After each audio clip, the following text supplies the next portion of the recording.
নমস্কার, আপনাদের সকলকে স্বাগত। আজকে আমি আপনাদেরকে একটা ঠান্ডা রেসিপি করে দেখাবো। এই রেসিপিটা খেতে ভীষণ ভালো লাগে, বিশেষ করে গরমকালে। আর কেউ যদি বাড়িতে আসার থাকে, আগের থেকে যদি জানা থাকে যে আসবে, তাহলে এই রেসিপিটা করে যদি ফ্রিজে রেখে দেন, তাহলে আসার পর ফ্রিজ থেকে বার করে ঠান্ডা ঠান্ডা সার্ভ করবেন। দারুণ লাগবে, সেও খুব খুশি হয়ে যাবে আর আপনারও ভালো লাগবে। এই রেসিপিটা করা একদম সহজ। আমি আজকে আপনাদেরকে দেখিয়ে দিচ্ছি কীভাবে করতে হবে, একদম সহজ জিনিসপত্র দিয়ে। আসুন তাহলে দেখিনি কীভাবে করছি এই রেসিপিটা। আজকে আমি আপনাদেরকে কাস্টার্ড ঠান্ডায় করে দেখাবো। এর জন্য এখানে আমি 1/2 লিটার দুধ নিয়েছি। এই দুধের থেকে আমি 1/2 কাপ মতন, কি তার থেকে একটু বেশি দুধ আমি কাটিয়ে নিচ্ছি ঠান্ডা অবস্থায়। এই দুধটাকে আর বাকি দুধটাকে আমি ওভেনে বসিয়ে দিলাম জাল হতে। এটা খানিকক্ষণ জাল হোক। আর এই বাটিতে যে কাটিয়ে রেখেছি দুধটা, তার মধ্যে আমি 2 টেবিল স্পুন ভ্যানিলা কাস্টার্ড দিয়ে দিলাম। আপনি চাইলে যে কোনো ফ্লেভারের কাস্টার্ড ব্যবহার করতে পারেন। আমি ভ্যানিলা কাস্টার্ডটা ব্যবহার করছি। ভালো করে এটা নেড়ে চেড়ে মিক্স করে নিতে হবে, যেন ভিতরে কোনো রকম লাম্পস না থাকে। এইভাবে নেড়ে নেড়ে ভালো করে মিশিয়ে নিতে হবে।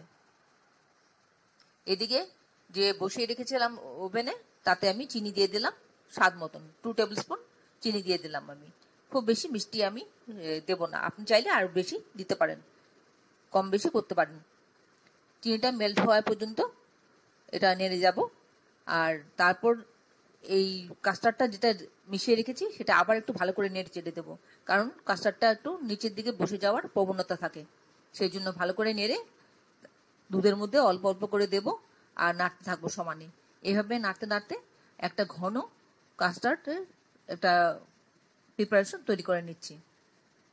এই দেখুন একদম ঘন হয়ে যাবে। এবার নাড়তে নাড়তে জিনিসটা ঘন হয়ে যাবে, একদম ঠিক হয়ে যাবে। তখন আমি এটা গ্যাসটা অফ করে দেবো।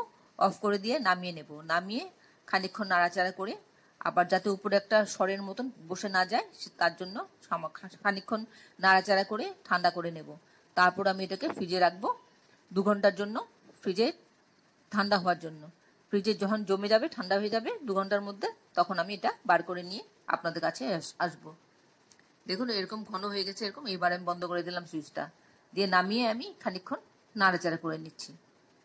কাস্টার্ডটা যতক্ষণ ঠান্ডা হচ্ছে ততক্ষণ আমি এটা রেডি করে নিচ্ছি। এখানে আমি সিমুই নিয়েছি 1/2 কাপ মতন, আর কড়াতে আমি এই 1/2 টিস্পুন মতন ঘি দিয়ে দিচ্ছি।